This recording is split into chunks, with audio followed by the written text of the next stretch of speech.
सभी उम्मीद करता हूँ आप लोग बढ़िया होंगे और अच्छे से अपनी पेपर की प्रिपरेशन कर रहे होंगे। तो जैसा कि स्टूडेंट्स, इससे पहले हम नीट पेपर की जो प्रीवियस ईयर क्वेश्चंस थे वो भी हमने सॉल्व करवाए हैं। आज हम लोग स्टार्ट कर रहे हैं सीयूईटी एग्जाम के जो भी प्रीवियस ईयर क्वेश्चंस हैं उन सभी को डिस्कस करेंगे। आज हम लोग 2023 के क्वेश्चंस पेपर को डिस्कस करेंगे, सीयूईटी फिजिक्स। ठीक है, तो यहाँ पर फिजिक्स के क्वेश्चंस हम लोग देखेंगे सीयूईटी के। ठीक है, प्रीवियस ईयर के क्वेश्चन पेपर रहेंगे। तो चलिए स्टार्ट करते हैं। तो हमारे पास देखेंगे यहाँ पे जो क्वेश्चंस दिया गया है, a wire carries a current of 10 ampere in south to north direction, the magnetic field due to 1 centimetre piece of wire at a point 200 centimetre north east from the piece. ठीक है, तो हमें यहाँ पर क्या फाइंड करना है, यहाँ पर मैग्नेटिक फील्ड फाइंड करना है। ठीक है, तो मैग्नेटिक फील्ड के लिए यहाँ पे जो फॉर्मूला हम लोग अप्लाई करेंगे, dB equals to mu naught upon 4 pi, ठीक है, I D L sine theta upon R square. ये हमारे पास यहाँ पे मैग्नेटिक फील्ड फाइंड करने का फॉर्मूला हो जाएगा। ठीक है, अब देखो यहाँ पर इसकी वैल्यू कितनी होती है, 10 की पावर -7। आई करंट हमें दिया गया है 10 एम्पियर और लेंथ हमें कितनी दी गई है, 200 सेंटीमीटर है। इसको हम लोग मीटर में कन्वर्ट करेंगे, 10 की पावर -2 हो जाएगा इंटू साइन। साइन कितना हो जाएगा, यहाँ पर नॉर्थ ईस्ट है, ऐसे देखो यहाँ पे ये हो जाएगा नॉर्थ, ये हो जाएगा साउथ, ये हो जाएगा ईस्ट, ये हो जाएगा वेस्ट।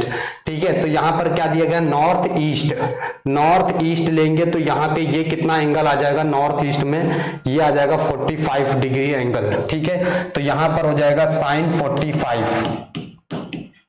ठीक है, अब देखो यहाँ पर कितना है, आर स्क्वायर। आर इसका जो डिस्टेंस है कितना है, 1 सेंटीमीटर इसका दिया गया है, यहाँ पर लेंगे 1 सेंटीमीटर।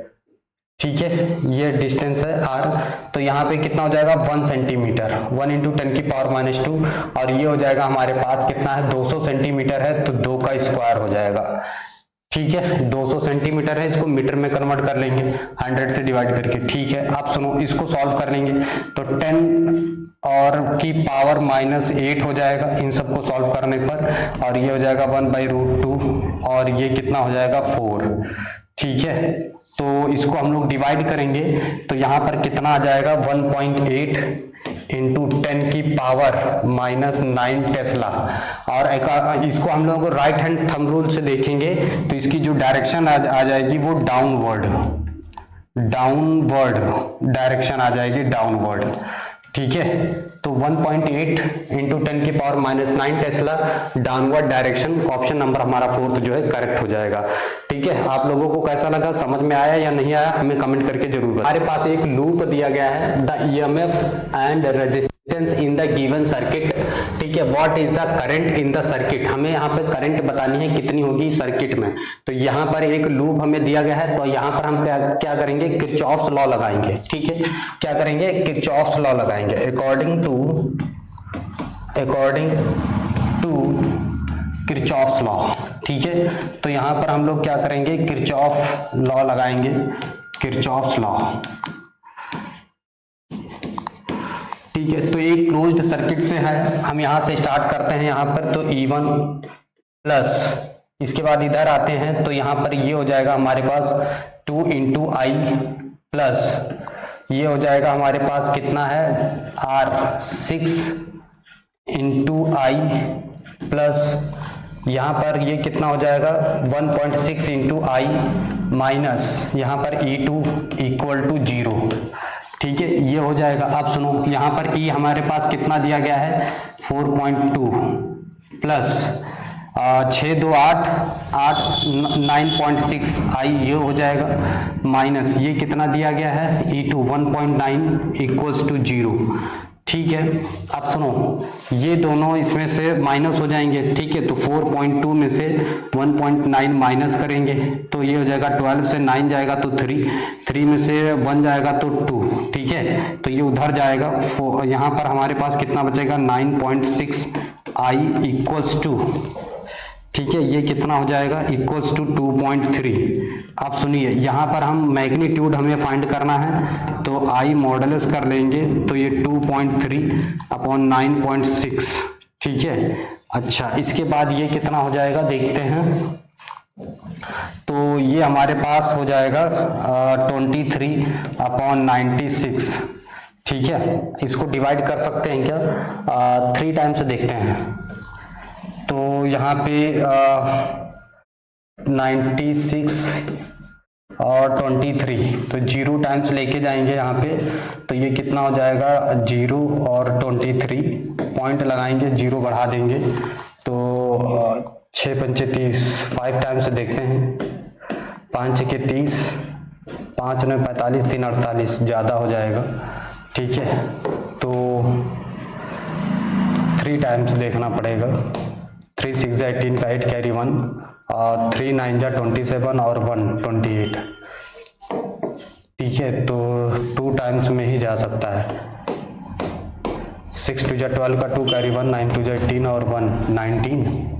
ठीक है, तो 1 टाइम्स लेके गए यहाँ पर, समथिंग 2 टाइम्स लेके गए यहाँ पर 192.8 आ गया। ये आ गया कितना?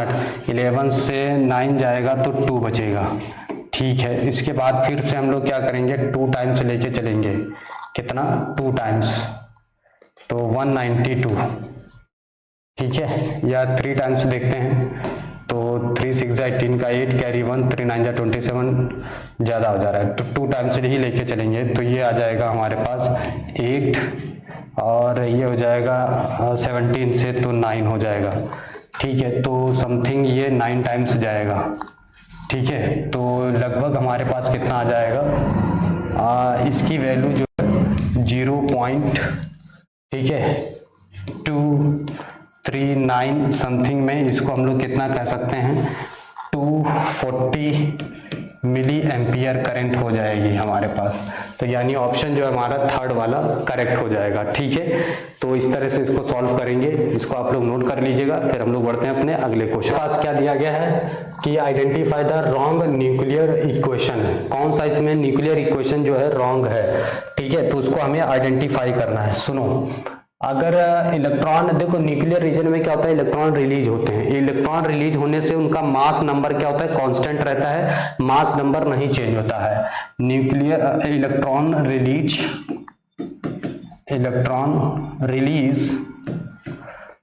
ठीक है, अगर इलेक्ट्रॉन रिलीज हो रहा है तो उसमें जो है क्या होगा कि इलेक्ट्रॉन अगर रिलीज हो रहा है तो उसमें मास नंबर चेंज नहीं होता है। Mass number not change. ठीक है, not change, mass number change नहीं रहता है। अब देखो यहाँ पर अगर देख रहे हैं तो मास नंबर चेंज नहीं हो रहा है, पर यहाँ पर इलेक्ट्रॉन रिलीज हो रहा है ना, तो यहाँ पर देखिए मास नंबर चेंज हो रहा है, यहाँ पर मास नंबर चेंज नहीं हो रहा है, पर गामा फोटोन निकल रहा है। तो ऑप्शन ये हमारा जो है सही हो जाएगा, क्योंकि इसमें मास नंबर, देखो यहाँ पे क्या है, मास नंबर देखो चेंज हो जा रहा है, जबकि मास नंबर चेंज नहीं होना चाहिए। ठीक है, इलेक्ट्रॉन के रिलीज होने पर मास नंबर पर कोई फर्क नहीं पड़ना चाहिए। समझ में आया? उसका जो मास नंबर रहेगा वो कांस्टेंट रहेगा। ठीक है, तो हमारा ऑप्शन नंबर जो है 2 वो करेक्ट हो जाएगा। ठीक है, समझ में आ रहा है?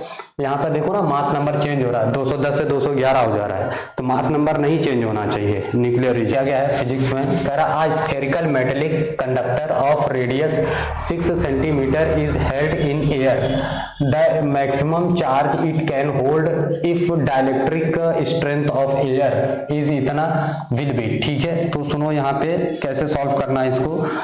तो यहाँ पे देखो electric field equals to, formula क्या होता है? KQ/R²। ये फॉर्मूला होता है इलेक्ट्रिक फील्ड का। ठीक है, अब हमें इलेक्ट्रिक फील्ड कितनी दी गई है?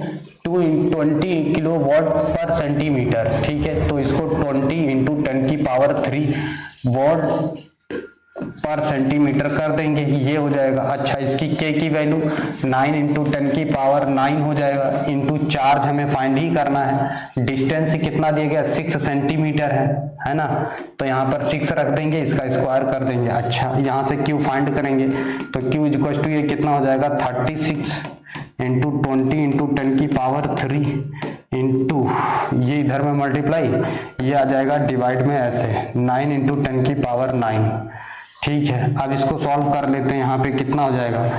4 9 या 36 और 4 2 8, 80 × 10⁻³ +3 -9, ठीक है। तो ये कितना आ जाएगा 80 इंटू 10⁻⁻6, और इसको हम लोग क्या लिख सकते हैं, कूलम, और इसको हम लोग लिख सकते हैं 80 माइक्रोफैरड, ये हम लोग लिख सकते हैं 80 माइक्रोफैरड। तो ये हमारे पास ऑप्शन नंबर जो है थर्ड वाला करेक्ट हो जाएगा। 80 माइक्रोफैरड जो है इसकी वैल्यू आ जाएगी। समझ में आ गया है। Two capacitor of capacitance 8 microfarad and 20 microfarad are connected in series with a battery. The voltage across the 8 microfarad capacitor is 5 volt. Total battery voltage is, ठीक है। तो हमें टोटल वोल्टेज कितना है ये बताना है, ठीक है। तो देखो यहाँ पर क्या हो जाता है, अगर हम कैपेसिटर को किस में कनेक्ट करते हैं, सीरीज में, कैपेसिटर कनेक्टेड, ठीक है, कनेक्टेड इन सीरीज में कनेक्ट अगर हम करते हैं तो क्या होता है 1/C1 प्लस 1/C2 और 1/C डैश, इसकी वैल्यू हमें कितनी मिल जाती, 8 माइक्रोफैरड प्लस 20 माइक्रोफैरड, एलसीएम ले लेंगे तो 20 प्लस 8 नीचे कितना हो जाएगा हमारे पास, तो 8×40 बोल सकते हैं 40, ठीक है। सुनो ये यहाँ पर कितना हो जाएगा, इसको 40 आएगा एलसीएम, ठीक है। तो 40 करने के लिए इसे 5 से, और इसको 40 करने के लिए 2, और नीचे कितना हो जाएगा 40, ठीक है। तो यहाँ पर हमारे पास जो LCM 1/C dash equals to 7/40 आ गया, और C डैश की वैल्यू 40/7 आ जाएगा। भाई 8 इसका दोनों का एलसीएम 40 आएगा, ठीक है। तो इसको 5 और इसको 2 से मल्टीप्लाई करेंगे तो ये आ जाएगा, ठीक है, माइक्रोफैरड। अब सुनो, अब यहाँ पर हमारे पास क्या है कि V बराबर Q/C, वोल्टेज हमें फाइंड करना है, ठीक है। अब सुनो, यहाँ पे हमें क्या दिया गया है, फाइंड करना है, तो निकाल लेते हैं कितना आ जाता है। तो चार्ज देखेंगे Q बराबर C इंटू V, ठीक है। अब देखो यहाँ पर कितना 8 माइक्रोफैरड, ठीक है।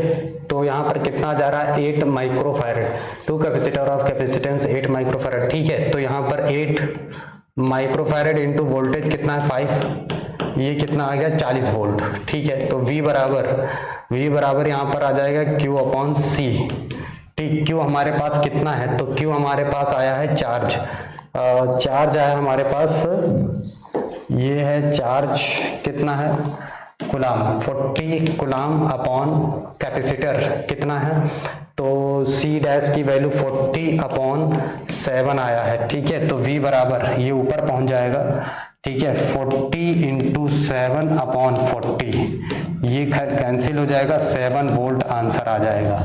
कितना आ गया 7 वोल्ट, समझ में आया। तो इसका वोल्टेज कितना आ जाएगा 7 volt capacitor. At what would be the effective mass of a photon if the frequency of radiation is 6 into 10⁻14 hertz, ठीक है। तो हमें यहाँ पर क्या बताना रहेगा, इसका मास। तो देखो इसकी इक्वेशन क्या होती है, ठीक है, E equals to MC square equals to H nu upon, यहाँ पर क्या हो जाएगा H न्यू, ठीक है। अब यहाँ से हमें क्या निकाल लेना है M, तो M इक्वल्स टू क्या जाएगा H nu upon C square, ये हो जाएगा, ठीक है। अब देखो H यहाँ पर मास 6.6 इंटू 10⁻34 न्यू, इसकी फ्रीक्वेंसी हर्ट्ज, फ्रीक्वेंसी कितनी दी गई है 6 इंटू 10⁻14 हर्ट्ज, ठीक है। C क्या है, स्पीड ऑफ लाइट कितना होता है 3 इंटू 10⁸ मीटर पर सेकंड का स्क्वायर हो जाएगा। अच्छा सुनो, इसको सॉल्व करते हैं, 6.6 और इंटू 6 इंटू 10⁻⁻20, ये कितना हो जाएगा 9 इंटू 10⁻16, ये हो गया, ठीक है। सुनो अब यहाँ पर क्या करेंगे, बहुत ध्यान से देखेंगे, तो यहाँ पर कितना आ जाएगा, तो समथिंग 6.6 इंटू डिवाइड बाई 9, और ये ऊपर जाएगा तो हो जाएगा 10⁻⁻4, ठीक है। तो ऐसा हमारे पास आ जाएगा, ओके। ये ऊपर जाकर के माइनस हो जाएगा ना, तो -34 हो जाएगा, कितना हो जाएगा 36 ये हो जाएगा, इसको डिवाइड करेंगे तो 4.4 इंटू 10 की पावर -36, ठीक है, ये आ जाएगा हमारे पास इसका मास। तो ऐसा ऑप्शन में हमें कहाँ पे दिख रहा है, तो ये ऑप्शन जो है हमारा फर्स्ट वाला करेक्ट हो जाएगा। 4.4 इंटू 10 की पावर -36 kg, ये इसका मास हो जाएगा। समझ में आ रहा है? चलिए बढ़िया, इसको नोट कर बताना है कि the SI unit of electron mobility is. तो देखो यहाँ पर इलेक्ट्रॉन मोबिलिटी क्या होता है, इलेक्ट्रॉन मोबिलिटी, इसका देखो फॉर्मूला होता है mu D equals to V D drift velocity upon E electric field, ठीक है। इसका फॉर्मूला क्या होता है, drift velocity metre per second upon volt per metre, ये हो जाएगा। अच्छा सुनो, अब यहाँ पर क्या हो जाएगा, ये तो कैंसिल हो जाएगा, ठीक है, तो वोल्ट पर सेकेंड आ जाएगा, मीटर से मीटर कैंसिल हो जाएगा ना, तो वोल्ट पर मीटर आ जाएगा यहाँ पर। ये देखिए यहाँ पर क्या हो जाएगा, ये हो जाएगा, ये क्या है, मीटर पर सेकेंड, ठीक है, और ये वोल्ट पर मीटर। तो सुनो, ये ऊपर पहुंच जाएगा मीटर स्क्वायर अपॉन वोल्ट पर सेकेंड, मीटर स्क्वायर पर वोल्ट पर सेकंड। ऑप्शन नंबर हमारा सेकंड जो है करेक्ट हो जाएगा। अगला क्वेश्चन क्या है, कह रहा है electrical capacity of earth is approximately, earth की जो इलेक्ट्रिकल कैपेसिटी है, कितना वो चार्ज को कलेक्ट कर सकती है, उसकी कैपेसिटी कितनी है, ये हमें बताना, ठीक। तो देखो यहाँ पर कैसे करेंगे, देखो इसका जो फॉर्मूला होता है, ठीक है, capacitor equals to 4 pi epsilon naught into R, ये फॉर्मूला होता है। आर यहाँ पर क्या हो जाएगा, आर यहाँ पर हो जाएगा रेडियस ऑफ अर्थ, ठीक है, रेडियस ऑफ अर्थ, और इसका कितना होता है 6400 किलोमीटर, इसको किलोमीटर, इसको इसमें बदलेंगे 6.4 इंटू 10 की पावर 6 मीटर हो जाएगा, ठीक है। चलो बढ़िया, अब देखो 4 पाई एप्सिलॉन नॉट की वैल्यू क्या होती है, 1/9 इंटू 10 की पावर 9 होती है, ठीक है, बढ़िया। सुनो, यहाँ पर हमें कैपेसिटी बतानी है, तो इसकी वैल्यू हो जाएगी 9 इंटू 10 की पावर 9, ठीक, और आर की वैल्यू हो जाएगी 6.4 इंटू 10 की पावर 6, इसको ऊपर उठा ले जाएंगे 6 ठीक है 6.4 डिवाइड बाई 9 इंटू 10 की पावर -3, इसको सॉल्व कर लेंगे तो कितना आ जाएगा लगभग में, ठीक है, तो 0.711 इंटू 10 की पावर -3 फैरेड, ठीक है, फैरेड। इसको उसमें चेंज कर लेंगे तो 711 माइक्रो फैरेड आ जाएगा, ठीक है, कितना आ जाएगा 711 माइक्रो फैरेड। ऑप्शन नंबर हमारा जो है थर्ड करेक्ट हो जाएगा, ठीक है। ये सभी 2023 के सीयूटी एग्जाम में आए हुए क्वेश्चंस हैं, बहुत ही अच्छे क्वेश्चंस हैं, नोट कर लीजिएगा, ठीक है। आज का ये लास्ट क्वेश्चन देखेंगे, यहाँ पर हमें क्या दिया गया, the wavelength of matter wave is independent. तो वेवलेंथ किस पर इंडिपेंडेंट होती है, मतलब किस पर जो है डिपेंड नहीं होती है। तो सुनो, जो वेवलेंथ है, वेवलेंथ जो है वो नॉट डिपेंड, वेवलेंथ किस पर डिपेंड नहीं होती है उसके बारे में हम लोग बात करेंगे। तो वेवलेंथ जो है नॉट डिपेंड,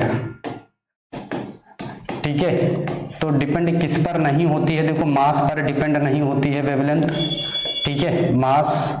उसके बाद जो है मोमेंट, मास पर डिपेंड होती है, मास पर डिपेंड होती है, ठीक है, मोमेंटम पर डिपेंड होती है, मोमेंटम पर डिपेंड होती है, ठीक है, और जो है मोमेंटम पर डिपेंड होगी, वेलोसिटी पर डिपेंड होती है, वेलोसिटी पर डिपेंड होती है, बट चार्ज पर नॉट डिपेंड, ठीक है, यहाँ पर ये डिपेंड लिखा हुआ है, ठीक है, बट चार्ज पर नॉट डिपेंड होती है, नॉट डिपेंड, ठीक है, डिपेंड, या फिर ये कह सकते हैं इंडिपेंडेंट होती है। तो किस पर हो जाती है, चार्ज पर इंडिपेंडेंट होती है, ठीक है, मास पर डिपेंडेंट होती है, वेलोसिटी पर डिपेंड होती है, मोमेंटम पर डिपेंड होती है वेवलेंथ, ठीक है, और चार्ज पर इंडिपेंडेंट होती है। तो आज के लिए हम लोग इतना ही क्वेश्चन करेंगे, फिर मिलेंगे अगले वीडियो में। तब तक के लिए हमारे चैनल को सब्सक्राइब कर लीजिएगा, और हमें आपको कैसा लगा हमें कमेंट करके जरूर बताइएगा।